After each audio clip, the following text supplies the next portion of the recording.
My name is Kenneth Mahase.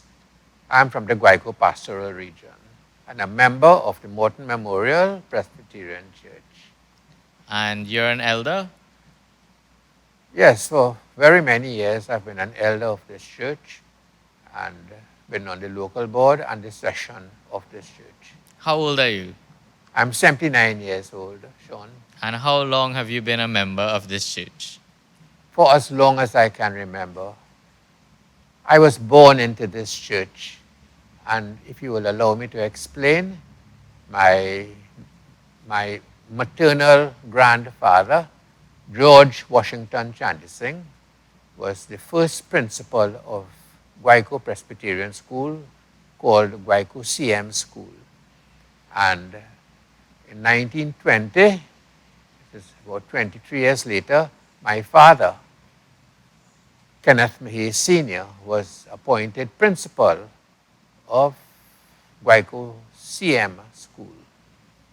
And when he moved to this area, both my father and my mother and my first brother, the first boy, Cyril, they lived in a house on this compound. Yes, and they were heavily involved in the development of this church. You know this church only, but was there a church before this? Yes, there was another church. I heard my parents speak of it. But this is the church that I knew and that I attended from the time I was a very small child. And your parents were very involved in this church? They were very involved in the development of this church, yes. My mother in particular, she was involved in more social work in the village and in the WMS, the Women's Missionary Society, and the TGIT, the Trinidad Girls in Training. My mother was involved in that. My dad, however, he was involved in all the boards and committees of the church and in what is now called the Synod of the Presbyterian Church. Yes, my father was heavily involved. Attending these meetings was no easy thing for him because he had to catch the 6 o'clock train in Guayco and travel to San Fernando to try to get there for 9 o'clock. It was quite an experience seeing him get ready for these meetings. A lot of sacrifice, a lot of personal sacrifice.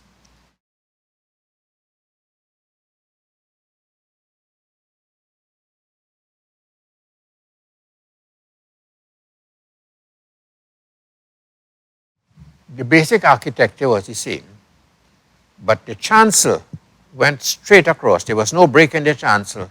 The chancel went straight across the church, and access to the chancel was gained from the vestries on the side, the two vestries, east and west. We redid the floors several years ago, many years ago, but the basic structure of the church is original lumber, yes, from the old days.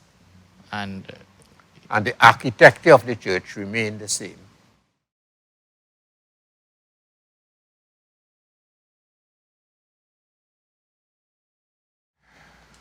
Well, yes, I think the church building should continue as long as we can maintain it in its present form, and we should maintain this structure and architecture as best as we could. The architecture of this church is unique in many ways, and yes, we should maintain it. One thing we had, and we still have in the church, are the original pews. And I make a joke about these pews, that the missionary built the pews in a way, the original pews, so that they dug into your back, so you had to remain awake to listen to them preach. But the original pews were extremely well built, and around 1953, I think, my brother Cyril, Dr. Cyril Mahase, when he came back, he donated the new pews of the church. The new pews that are here, he donated them, and those are quite comfortable now, thanks to the cushions that have been put in. in each pew. in the church? Well, the most important thing to me was the involvement of the church hall. I was on the church hall committee, and we went through thick and thin to make sure that church hall actually materialized. Yes, it took a lot of grit and determination and to ensure that that church hall happened and that it materialized. The good thing is that church hall is being used now as it is a multifunctional facility. It was used just the other day to vaccinate people. It is used by the Guayco Presbyterian School for seminars, for graduation dinners. It is used by members of the church for birthday parties and all this type of thing. So yes, the hall is serving an excellent purpose, and I have no regrets whatsoever in pursuing that particular project. It is one of the highlights, I would think, in my church life, to see the church hall successfully built and well used. What about in your role in the church? What boards and what service have you given to the church? What are some of the Of ways significance is I was invited to be a lay preacher by Mr. J.R. Suku, Angus Suku's father. He invited me to be a lay preacher, and that was a turning point in my life, I think, where I began going and visiting various points, because the Guayco pastoral region was tied in with the Sango Chiquito pastoral region. So we had at least 10 points to service, and it was quite an adventure because many of these points I had never been to in my life. So going to preach at these points was quite an experience, quite a very good experience. And I always wondered, how, when I had to go to Plomita and I had to go to Caratal and so to preach, I always wondered what made the missionaries go to these places that are more or less behind God's back. I always wondered about that. And I said these missionaries were truly well motivated in their outreach programs. There's no doubt about it, no doubt. So you served so I served as a preacher, and of course I served on the local board. I served as an elder of the church. I served on the session, and from the session I went as a rep to Northern Presbytery, and also to the synod of the Presbyterian Church. I served on a couple boards and committees of the synod, namely the Board of Theological Education and Board of Theological Education, right? And from Presbytery, from Northern Presbytery, I served on the Hillview Administrative Committee for many, many years. From the days of Reverend Mary Naimul, when she was alive, she was on the board with Dorinda Sampat. And those are the days of Mr. Steve Sipasad and Mr. Richard Kukaram. Okay. What are some of the ways some of the things you remember most about this church? Oh, well, I would say that this church was noted for its outreach programs. I would say we tried our best. We tried our best to pull in as many people as we could and let them share in the fellowship of worship and fellowship of a meal.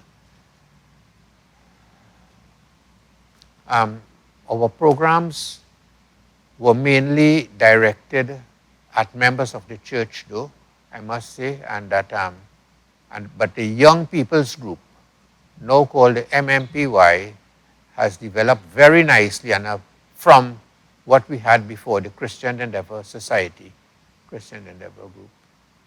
Yes, outstanding in my mind was the 100th anniversary of the church and the 120th anniversary of the church. Those are outstanding events in my mind.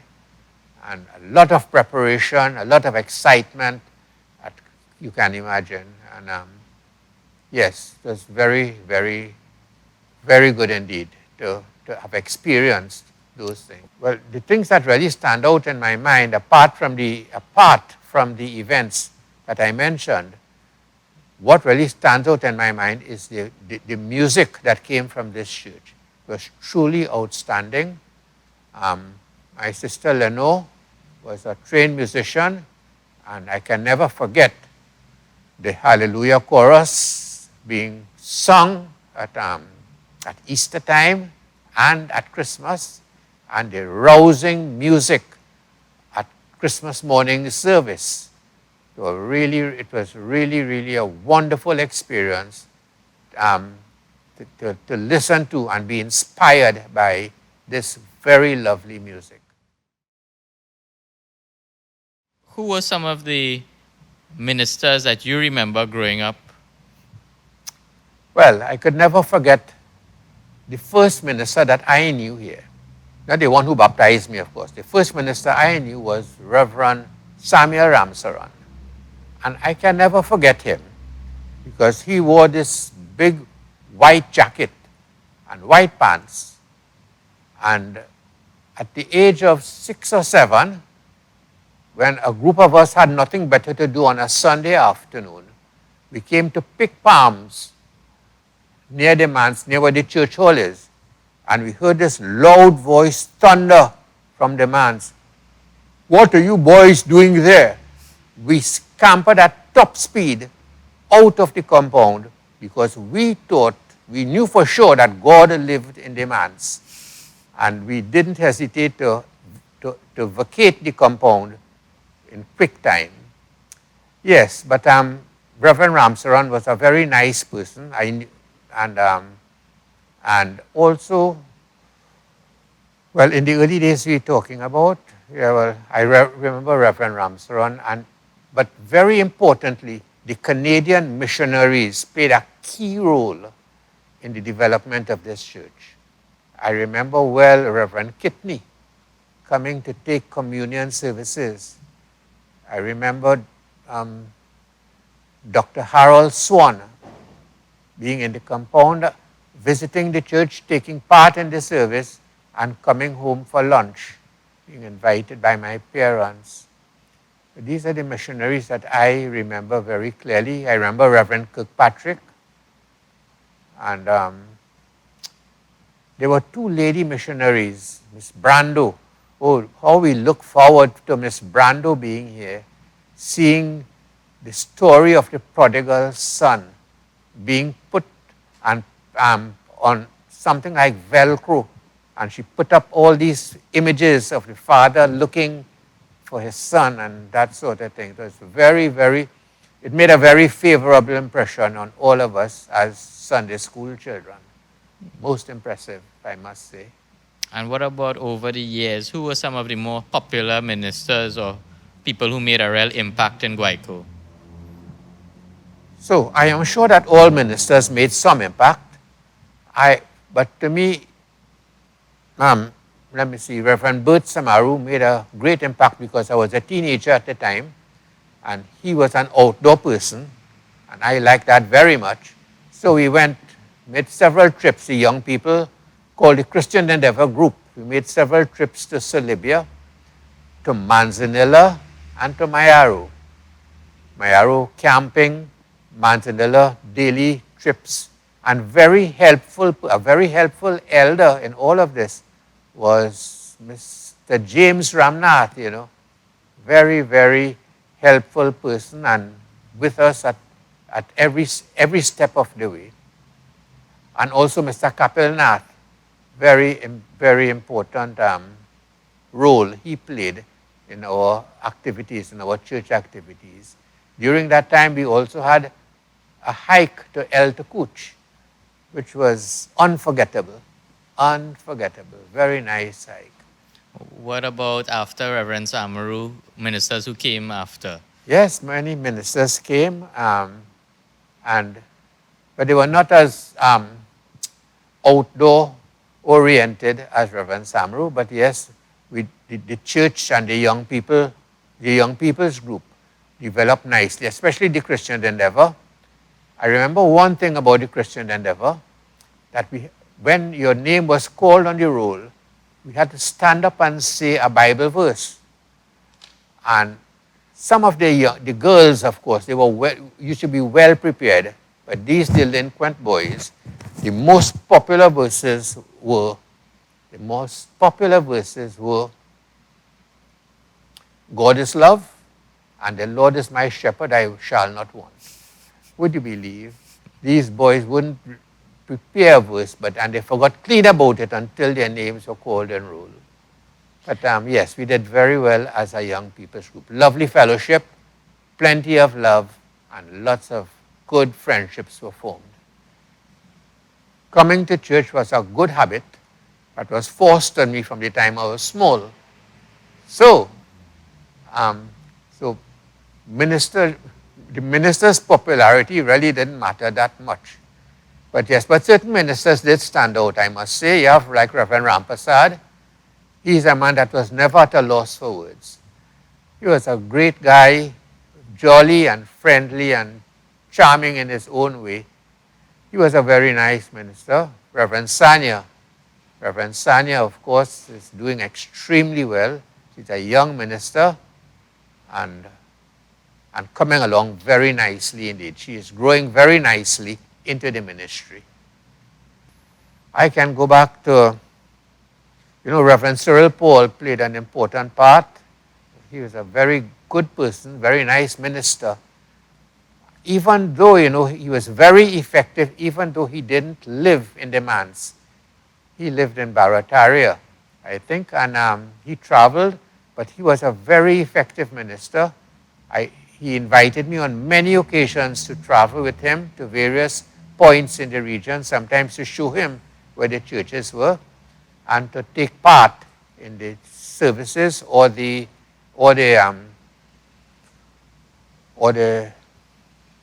prayer meetings that he attended to. Yes. Yeah. Reverend Cyril Paul, definitely. And we cannot forget, of course, Reverend Bailey. Reverend Bailey was significant in many ways.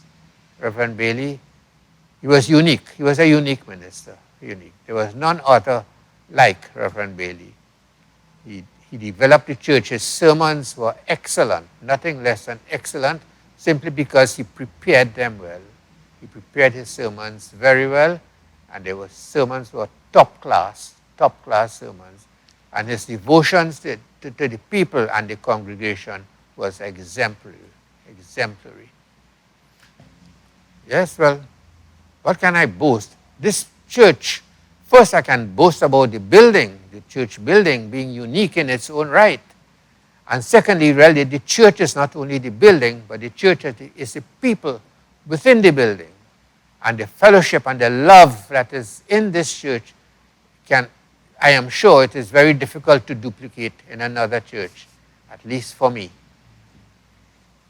When we had fundraising events, we would hire, we would use our cars and take the entire congregation to the beaches, usually Manzanilla we would go to, and have a really good time with fellowship and eating together, praying together, and chatting and having just a very nice time together.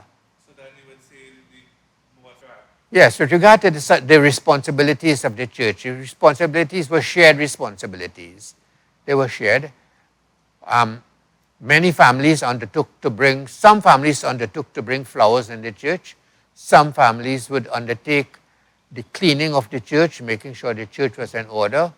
Other families would undertake other responsibilities, other important responsibilities.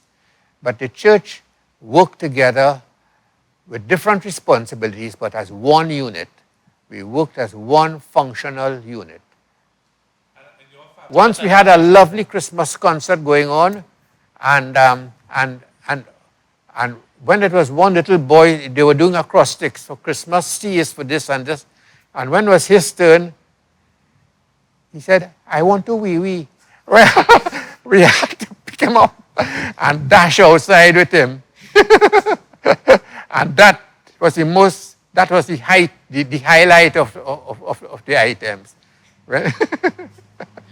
Any other amusing stories like that that you can remember? Oh, well, that I can remember. Well, boy, difficult to remember, but that stands out, that particular story stands out in my mind, yes. The name of this book is My Mother's Daughter. It's an autobiography of my mother, edited by my sister Anna Mahase Jr. It contains a wealth of information, and it's a powerful story about the strength of a woman determined to get an education. And the account is not only personal, but it spells out the restrictions and the ambitions of a person at her time, and the problems that a female would encounter in achieving an education and secondly achieving a job to work, achieving a job, approval to work. At the time, it was not legal for female teachers to be allowed to work. And the Reverend John Morton went personally to the Minister of Education at the time, Director of Education as he was called, and I said, what is the point in educating our female students and they cannot be allowed to teach? They are very good teachers. And the Director of Education agreed. And my mother was among the first female Presbyterian teachers, first female teachers allowed in the classroom. And that was because of the Presbyterian Church? Yes. Say that. She was allowed because a Presbyterian minister and because of the Presbyterian Church acted on her behalf.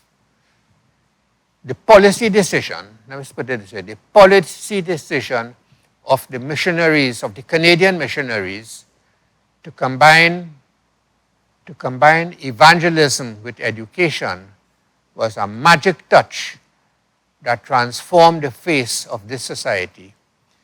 By opening up education to everyone, people were put in a stronger position being educated, and secondly, education offered everyone a chance to have a better standard of living and improve their lot in society. So this is reflected in the fact that all our schools, especially the secondary schools, the Presbyterian secondary schools, are the most sought after schools.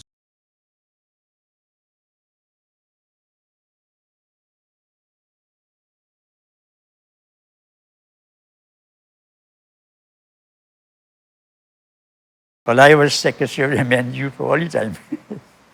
And the men's group, though, we had an average at 20 people, but you mostly have 15. But we had meetings once a month. And whenever we have meetings, sometimes we go off, go to somebody's house then, and have meeting. And when we go in that place, we encourage the people in that area to come to church, and help the church in other words. Yeah. As the men's group, they call it the men's group. But the women's group too, the women's group were very active. I remember Mrs. Mahase. They had the organ. They had it there first, and they had it in the back, and then they put it there. She used to be anything, whether funeral, anything. She was the only one at one time for years. Whenever you have anything in the church, she was the one. She was the organist. I always remember that. Right. Yeah, but they usually have the same work the same way as the men's group. Right. And yeah. And it was a men's, it was the both twins, we had a volleyball court right across there. And we had people from Sawa and South Trinidad come in to play. Right in the front, right there, where the police is. And that was good fun. And mostly on a Saturday, volleyball. And we had and we were happy to know that the late Jerry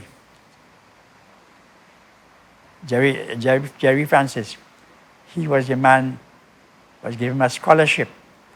And I gave him a chance to carry a group of volleyball people to Grenada. From this? So from this right here. From this James Ramnath had 4 children, boys, and all 4 boys were members of the volleyball group. Yeah. 4 members were there. And we always go, well, I reach as far as the Caribbean area and summer. We were good in the volleyball. And from here, we were able to open a volleyball court in Conaripo. And then we went to, where I was working in fishing pond, I opened a court there also. So you were in charge of the volleyball? Yeah, volleyball, yeah. Well, Mr. Ramat was a head man too. And Mr. Mahare too, and yeah. And we encourage the schools to involve in volleyball. Apart from the cricket and the other games, yeah, we encourage volleyball. So Conaripo, Guaico, and Fishing Pond, and Sandy Chiki too. We had good volleyball courts. How important was the train station being in Guaico to the Presbyterian movement? Well, anytime the Presbyterian will have to go to South, or they have to go to Rima or Sama, well, use the train. And sometimes you use a whole carriage when they're going to these outings, especially all the churches then. And we go to different, but we use train a lot in those days. We had a Reverend Hussein. He used to use the train to go to Komoto Church, and from there somebody will bring a bicycle for him to ride the bicycle to go to church. And after that, the same bike will use to go to the railway station, and the bicycle owner will run behind him then.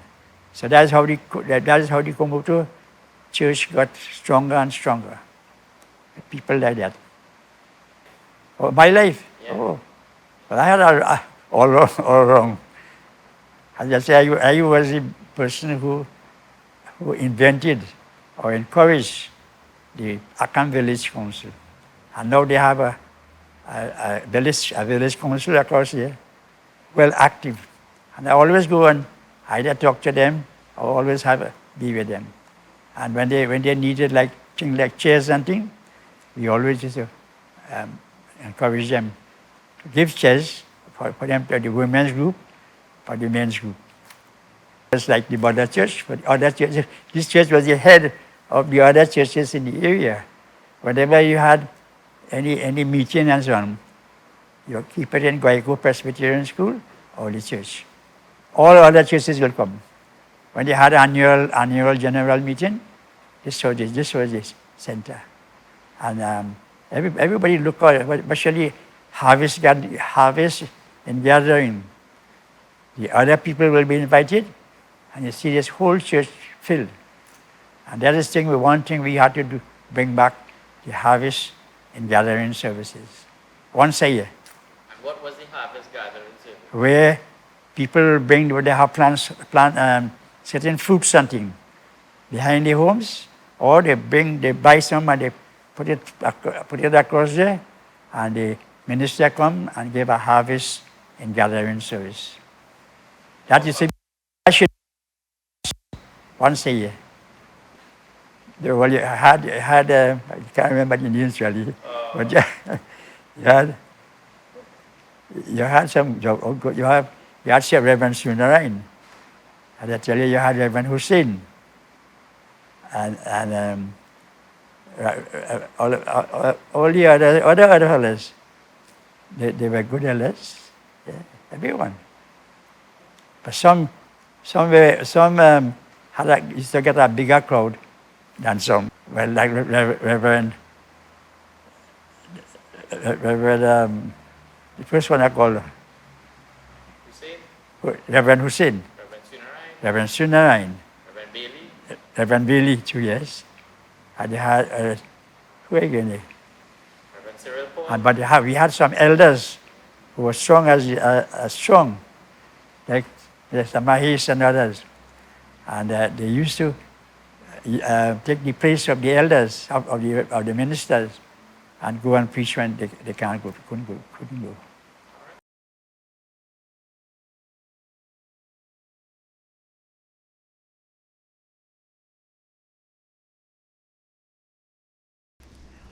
My name is Kathlene Kassiram, and I'm 84 years of age. I have been a member of Morton Memorial since 1947, when my family came from coal mine, where we belonged to the Grosvenor Presbyterian Church, called in those days the CM, Canadian Mission, as Guayco as well was called Guayco CM. And we came here in January 1947, and 1 week later, I was at Sunday school, because at Grosvenor, we went to Sunday school every Sunday at 1 o'clock. When we came from Sangre Grande, from coal mine, my family, we at that time had been members of the Grosvenor CM. That is where I was christened, baptized as an infant at 3 months of age. And we went to Sunday school there, my sisters and brothers and I, at 1 o'clock in the afternoon. And then we came to Guayco. It was quite a change because service was in the morning, and we came to Sunday school at 9 o'clock. So Sunday school was from 9 to 10, and service from 10 to 11. And it was very interesting. Mr. J.R. Suku, who later on was presiding elder, became a presiding elder. He was a teacher at the Guayco CM school, and Mr. William Gopal and Mr. John Ramnath, I remember well, who were the teachers. And Miss Anna Mahase, who was a very young person at the time, a student, I believe, was the organist at the Sunday school. And that's how it went on. And later on, when I started secondary school, I became a member of the Christian Endeavor. Today we call it the youth group. So okay. The youth group in those days was called the Christian Endeavor Society. And it was an international organization which I think still exists in other Presbyterian communities in other countries. There too, we had regular programs and so on, befitting the youth group. And in the early years, we had concerts. And when the Sunday school kept a rally, a concert, it was the entire Sunday school holding the concert, or the entire youth group. It wasn't a general concert with one item per group. The entire Sunday school would put on a concert, a Christmas concert, the entire youth group. Well, this went on for a number of years in that way, and gradually things changed, and the name changed to youth group. All right. There were different leaders of the youth group. And finally, I don't remember in exactly what year, after Angus Suku, I took over the coordinator of the youth group for a number of years. All these children, Shelley and Ali and all these people were in the youth, my nieces and nephew. It was a large group consisting of almost 30 people, 30 members from age 15 to 30, around there. And we also would put on a concert at Christmas time, the entire group for the entire 2 hours. So that was Christian Endeavor. And then the service, in the early years, it was Reverend Samuel Ramsaran, and later on, Reverend Jim Sunarain, and others followed. But what we used to have at our services then that we do not have now anymore, like the Harvest Festival. We had a special Sunday for Harvest when people would bring crops and so on. And that would be Harvest Sunday. We remember that. And I remember at Christmas time, sometime during that time or after, there would be the Festival of 9 Lessons, and the groups would take part, and the choir would take a leading part. In the early years, Mrs. Anna Mahase, Kenny's mother, Mrs. Anna Mahase, was the organist, and also Miss Ethel Benjamin, Mrs. Mahadev's sister, was an organist too in the early years. And later on, Lenore Mahase. When Lenore was the organist, she was also the choir leader, and we had a thriving big choir. For example, on Easter Sunday, we would sing things like the Holy City, Jerusalem, Jerusalem, and at Christmas time, the Hallelujah Chorus. And at Christmas time, we had a grand concert to which the St. Augustine Girls High School choir would be invited to join with our choir. So we had a joint choir, and it was a dramatization of the nativity scene, and the songs and the hymns to go with it. And Lenore was chiefly instrumental in that. So that was the Christmas concert. And also in between, we would have outings, church outings. At first, there would be a big bus to take everybody, but by and by, there were more and more members with motor cars, so we went in cars. And this usually used to be on Palm Sunday, and the service was held at the beach, Manzanilla Beach, and then we would have a fun day of games and so on, and that was a very enjoyable time, and it brought people closer together for social interaction and so on. So that was very nice that we had outings. We also would have outings to the sports, the annual sports. I remember when a PTSC bus would be hired for that event, and people from the church would attend, and the team participating would travel by a special maxi. It would be too much for the bus, so they went on the maxi taxi, and the supporters went on the bus. So those are some of the things that we miss, that we don't have too much of anymore. In the early years, there weren't the conventions yet, the annual or biannual conventions, but in later years, that was also an event we look forward to. And again, a big maxi taxi. More and more we have traveled by maxi taxi because other members would travel with their own cars and so on. So that was something we have always looked forward to. And the Adventist, but then I would have had to miss 1:30 matinee. And then, but really speaking, I have been, that involved so much, but I have many friends in all the other churches. Sometimes some people thought I was a Catholic. They saw me at St. Francis so often.